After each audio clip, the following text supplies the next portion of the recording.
Rezultate frytëdhënëse dhe tërheqje të një numri të madh investitorësh të huaj pret kryeministri Kristian Mickoski nga pjesëmarrja në forumin ekonomik botror në Davos të Zvicrës. Ai thotë se në forum do të prezantohen mundësitë për investim në Maqedoni. Imаме бројни состаноци кои што очекуваме значително да влијаат на подобрување на економската состојба и привлекување на голем број на инвестиции.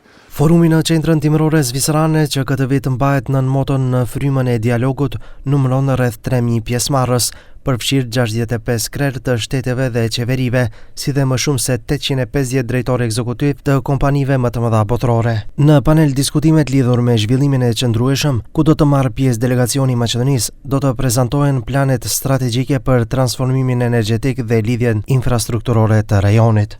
Учесник ќе бидам на 3 панели, на кои што ќе ги презентирам можностите за инвестирање во Македонија, но истовремено ќе оствариме и бројни билатерални средби со многу моќни, би рекол, компании од светот, најмногу од областа на енергетиката и високата технологија. Очекувам навистина плодни резултати.